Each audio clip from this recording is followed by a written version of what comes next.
Mafia का किला कहे जाने वाले पूर्वांचल में 70 के दशक में डकैतों ने जब भरी महफिल से एक डांसर का अपहरण कर लिया तो इस घटना ने एक ऐसे माफिया को जन्म दिया जिसने उस दौर में आजमगढ़ में सबसे ज़्यादा हत्याएं की। विनोद सिंह मिनाजपुर का नाम उन लोगों में शुमार है जिसने सिर्फ 5 साल में 24 से ज़्यादा लोगों को मारकर अपना बाहुबल कायम कर दिया, लेकिन उसका अंत किसी थ्रिलर फिल्म और सस्पेंस जैसा रहा। साल 1969 में आजमगढ़ की गिनती बड़े ज़िलों में हुआ करती थी। यहाँ ठाकुर और यादव दोनों बरादरियों के बीच सामाजिक, राजनीतिक और आर्थिक वर्चस्व की लड़ाई शुरू हो चुकी थी। इसी साल आजमगढ़ के मिनाजपुर कस्बे में मऊ परासिन गांव में एक राजपूत घराने में शादी समारोह था। इसमें एक डांसर भी आई हुई थी। उस दौर में पूर्वांचल में शादी समेत खुशी के मौक़ों पर डांसर को बुलाकर रात भर नाच देखने का रिवाज था। मिनाजपुर में भी वही परंपरा दोहराई जा रही थी। इसी दौरान इलाके के 3 बड़े डकैतों ने गांव में धावा बोल दिया। बुझारत राजभर, दीना पांडे और धर्मो सिंह तीनों डकैतों ने हथियारों के दम पर डांसर का भरे शादी समारोह से अपहरण कर लिया और साथ ले गए। गांव के राजपूतों ने इसे पूरी ठाकुर बरादरी का अपमान मानकर डाकुओं से बदला लेने की कस्में खाईं। जो लोग डाकुओं से बदला लेना चाहते थे उनमें मिनाजपुर के इस दौर के सबसे संपन्न परिवारों में शुमार दूधनाथ सिंह भी शामिल थे। दूधनाथ के 4 बेटे थे, तीर्थराज सिंह, गिरिराज सिंह, राम कीर्ति सिंह और विभूति नारायण सिंह। इन लोगों का गांव के ही दूसरे ठाकुर रामदरस सिंह से किसी बात को लेकर मनमुटाव चल रहा था। डांसर को उठा ले जाने वाली बात के बाद मिनाजपुर में 2 गुट बन गए। एक दूधनाथ सिंह का जो डाकुओं से बदला लेना चाहता था और दूसरा रामदरस सिंह का जो डाकुओं के साथ मिलकर दूधनाथ और उनके गुट के ठाकुरों को सबक सिखाना चाहता था। 1969 में ही मऊ परासिन गांव के रामदरस सिंह ने डकैतों को ये मुखबरी कर दी कि गांव के दूधनाथ सिंह समेत कुछ लोग उनकी हत्या करने की योजना बना रहे हैं। डकैतों ने गांव में आकर दूधनाथ सिंह, उनके 2 पोते और एक अन्य व्यक्ति की हत्या कर दी। इन हत्याओं से आज दूधनाथ सिंह के 4 बेटों ने परिवार के सदस्यों को मारने वालों से बदला लेने का संकल्प लिया। इसके लिए उन्होंने वाराणसी के लल्लू सिंह की मदद ली। लल्लू सिंह को पूर्वांचल में अपराध का जनक माना जाता था। लल्लू सिंह डकैतों को मारने का मौका तलाश रहे थे। कुछ दिन बाद डकैत बुझारत राजभर और उसके साथी शराब के नशे में वाराणसी के कुछ दूध बेचने वालों से शरेराब भिड़ गए। ग्वालों ने इन तीनों डकैतों को पकड़कर बांध दिया। जब डकैतों ने दूध वालों को अपना परिचय देकर धमकाया तो उन लोगों ने लल्लू सिंह तक संदेशा पहुंचाया। लल्लू सिंह मौके पर पहुंचे और पहचान करने के बाद तीनों डाकुओं की हत्या कर दी। इस हत्याकांड के बाद दूधनाथ सिंह के परिवार और मऊ परासिन गांव में ठाकुर के घर से डांसर को किडनैप करके ले जाने का बदला पूरा हो गया था। लेकिन दूधनाथ सिंह के परिवार के लोगों ने बुझारत राजभर गैंग के बाकी डाकुओं को भी ढूंढ कर मार दिया।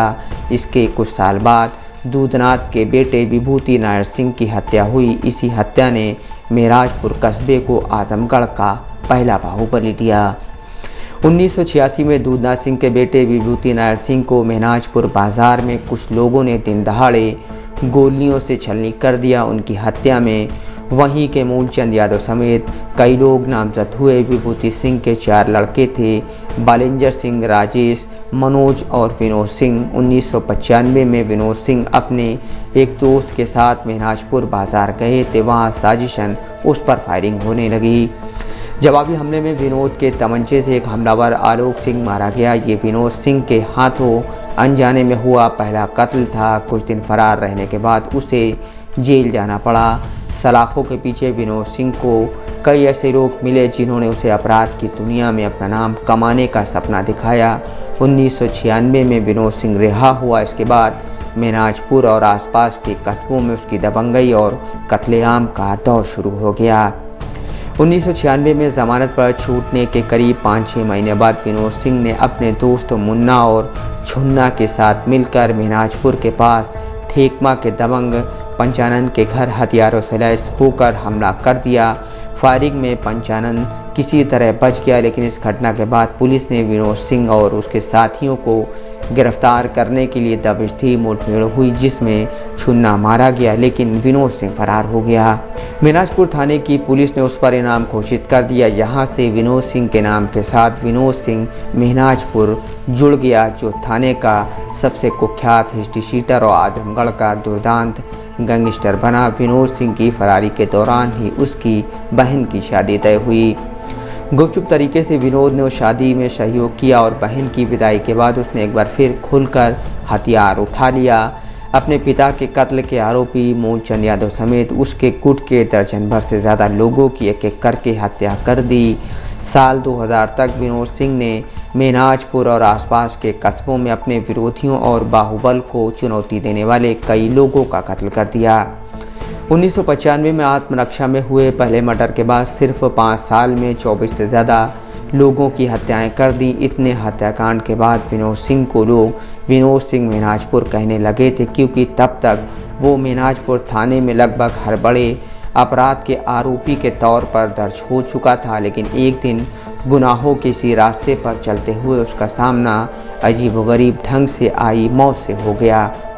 अगस्त 2000 में विनोद सिंह मेहनाजपुर पूरे आजमगढ़ समेत पूर्वांचल के कई जिलों में बाहुबली के रूप में अपनी पहचान स्थापित कर चुका था।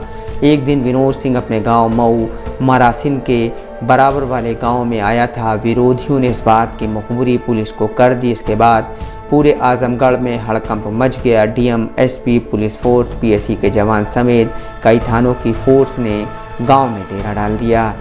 पुलिस ने विनोद सिंह को सरेंडर करने के लिए कहा, लेकिन वो फायरिंग करते हुए भागने लगा। गांव के पास कुछ दूर जाकर पुलिस ने उसे हर तरफ से घेर लिया। जिसके बाद दोनों ओर से गोलियां चलते चलते शाम हो गई, रात हो गई। पुलिस को आशंका थी कि अंधेरे का फ़ायदा उठाकर विनोद सिंह भाग सकता है, इसलिए फ़ौरन जनरेटर मंगवाया गया। इसके बाद रात भर इनकाउंटर चला। फायरिंग करते करते सवेरा हो गया।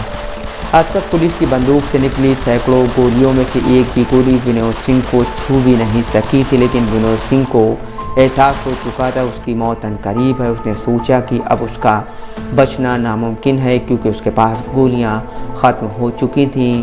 कहते हैं कि जब उसके पास आखिरी गोली बची तो उसने वो पुलिस पर चलाने के बजाय खुद पर चला ली। यानी आजमगढ़ के इस माफिया ने पुलिस इनकाउंटर से बचने के लिए खुद ही गोली मार कर जान दे दी। इस घटना के बारे में जानने वाले लोग बताते हैं कि विनोद सिंह मेहनाजपुर मर चुका था।